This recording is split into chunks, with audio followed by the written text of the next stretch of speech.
Por que é tão difícil fotografar a Lua?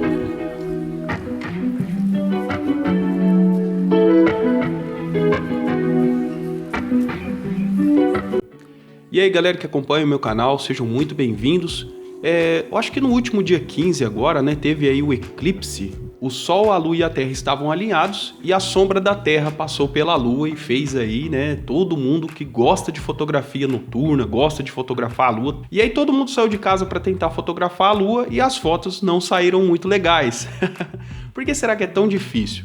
Bom, você meio que já deve ter entendido isso só de olhar a sua foto, né? Depois que você clicou já deu para ver que não ficou muito legal, porque a Lua ela ocupa um espaço muito pequeno em relação a tudo que está ao redor dela pela tela do celular. Quando você vira o celular lá para a Lua, você vê aquele pontinho bem pequenininho e tudo em volta bem escuro.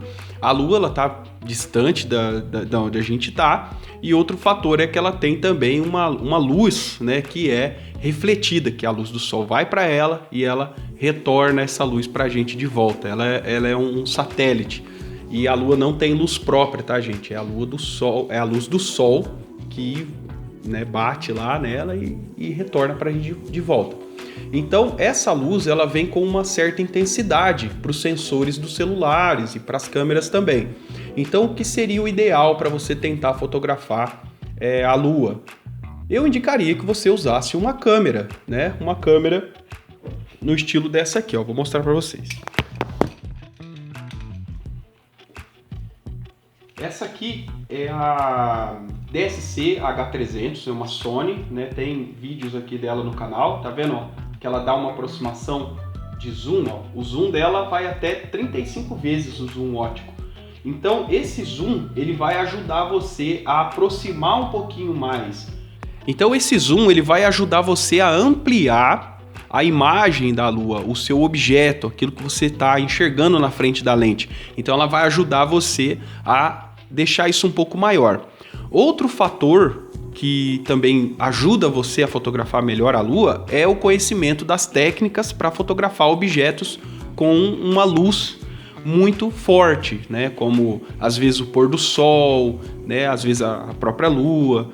Então, quando você tem uma incidência ali de luz, né? um reflexo de luz, como é o caso da Lua, muito forte, você tem que conhecer algumas técnicas de fotografia. Exemplo, você precisa fechar um pouquinho mais o diafragma. Por quê? Porque está entrando muita luz na sua objetiva, muita luz na sua lente, e aí você não vai conseguir ter definição do que você está fotografando. Segundo ponto, o diafragma mais fechado vai ajudar você a focar melhor. Outro ponto muito importante, a quantidade de ISO que você está usando no seu sensor. Se você deixar a sensibilidade do ISO muito alta, essa luz que está emanando ali do seu assunto, do seu objeto, ela vai acabar deixando a sua foto super exposta. O que seria uma foto super exposta? Aí um exemplo, né, onde fica tudo branco e você não consegue definir o que é o que. Então você fecha o diafragma e diminui a sensibilidade do ISO, a sensibilidade do seu sensor a intensidade de luz, né? Você diminui isso um pouquinho. O ISO ele tem câmeras e tem celulares também que partem de 80 e o infinito, né? Tem câmeras que tem 1 milhão de ISO, né? Tem câmeras, como o caso de algumas que eu uso aqui, que 6.000 de ISO, 3.000 de ISO, né? Isso é uma sensibilidade muito grande. Outro ponto muito importante, além do diafragma e do ISO, é a velocidade do obturador. Para você que não entende absolutamente nada de fotografia, eu vou deixar alguns vídeos aí, alguns links para você poder entender melhor o que são esses termos técnicos, para você não ficar muito perdido, tá? Então a velocidade do obturador também influencia nisso, né? Para você fotografar com o diafragma bem fechado, com o ISO bem baixo, você precisa usar também uma velocidade de obturador mais baixa. E aí, qual é a próxima ferramenta que vai ajudar você a fotografar melhor nessas condições? um uso de tripé. É isso mesmo, você vai ter que usar um tripé. Se você tiver com o celular e quiser usar o modo Pro do celular para você poder mexer nessas configurações que eu falei aí, né, de compensação de exposição ou diafragma, velocidade do obturador, ISO, você precisa usar o modo Pro do seu celular para você ter acesso a todas essas ferramentas que eu falei. E na câmera não é diferente, você também vai precisar usar um tripé, porque para você usar uma velocidade de obturador baixa, quando você clicar no botão para fazer a foto, vai tremer a câmera. Então, como o obturador ele vai estar com uma velocidade bem baixinha, 1/30, né, 1/20, às vezes 1/8, 1/1, né? Tem gente que usa velocidade bem baixa. Então, qualquer tremidinha que você der, às vezes até o vento do local onde você estiver, pode fazer a sua foto ficar borrada. Então, às vezes, quando você vai fotografar alguma coisa à noite usando o celular e a foto fica meio borrada, meio tremida, é porque o celular está em modo automático e a leitura que ele faz do ambiente já vai fazer com que a velocidade de obturador seja menor. Ele vai diminuir para te dar mais luminosidade, para deixar mais luz entrar pelo sensor, né? Para a sua foto ficar nítida. É o único recurso que ele tem, né? E as câmeras são iguais. Tem câmeras mais tecnológicas, câmeras full frame, que tem um sensor maior, que podem trabalhar com ISOs mais alto, ISO de 8.000, né? ISO de 100.000, que vão te possibilitar usar uma velocidade de obturador um pouco maior, né? Porque aí você consegue deixar os objetos fixos, parados, sem ficar borrado, porém você vai ter uma foto com a iluminação ok, e aí vai gerar um outro problema que você vai ter que resolver na pós-produção, que é o chamado de ruído, né? Não é granulação. Granulação é na época do filme, né? Das câmeras que usavam película, né? Filme daqueles Kodak, né? Kodak Color, né? Lá era chamado de granulação. Hoje em dia a gente substitui por ruído. O ruído, ele é algo que os fotógrafos odeiam, né? E todo mundo não quer fotos com ruído. Então, quando você fotografa à noite, usando os modos automáticos, tanto da sua câmera quanto do seu celular, você vai ter a presença de muito ruído, porque o celular ele vai usar ali, né, um software para tentar entender a cena e tirar a melhor imagem para você.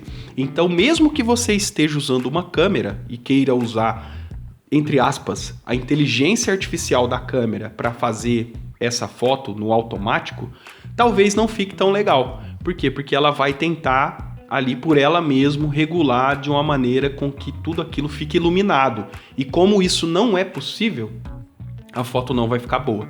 Então, toda vez que você for fotografar a lua, você tem que se lembrar desse passo a passo que eu te dei aqui, dessas ferramentas que você precisa aprender a usar, né? Primeiro, você precisa ter uma lente que dê zoom para ampliar um pouquinho mais o teu objeto, que no caso é a lua, né? Tem lentes que fazem isso para celular, porém elas são caras, não sei se vale a pena, né? Existe aí essas objetivas. Você pode comprar uma câmera super zoom, como é o caso da DSC H300. Se você for usar uma câmera DSLR, se você não sabe o que é isso também, tem alguns vídeos aqui no canal explicando a diferença entre as câmeras. Se você tiver uma câmera DSLR, você vai precisar usar uma lente de zoom, né? Uma objetiva que a gente chama lente teleobjetiva, que ela vai aproximar objetos que estão muito distantes sem perder a qualidade. Outro ponto que eu estava esquecendo de falar antes de terminar o vídeo aqui é o foco. Você precisa usar o foco manual, porque a câmera muitas vezes ela vai ter dificuldade para focar, porque como eu disse, a lua está muito longe.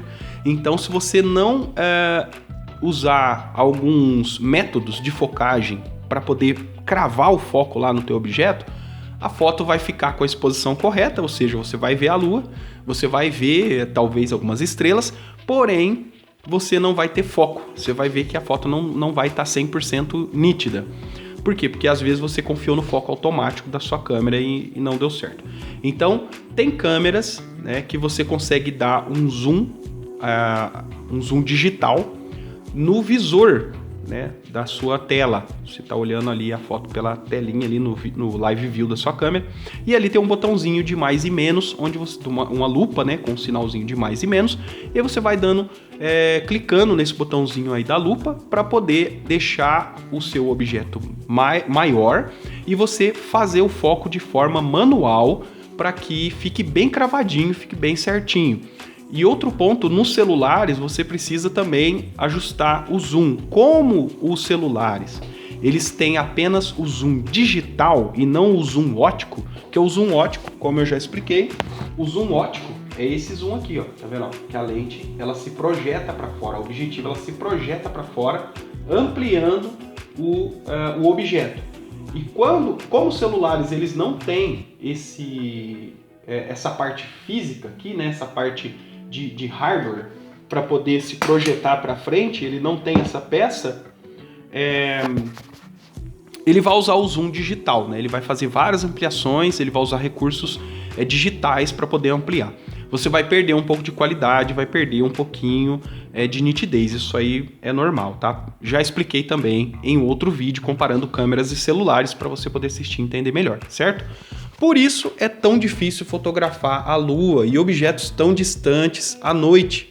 Por quê? Porque você precisa entender esses recursos manuais para poder extrair a melhor imagem.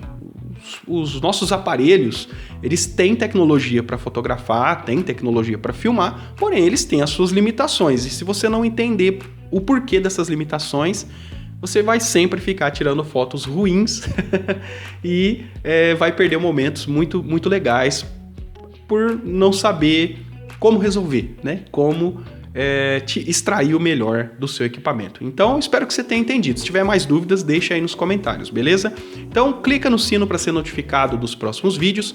Clica também no gostei, se você curtiu o assunto, entendeu o assunto. E também se inscreve no canal se ainda não é inscrito, tá? Tô contando com a sua ajuda aí, beleza? Então, espero vocês no próximo vídeo. Tchau!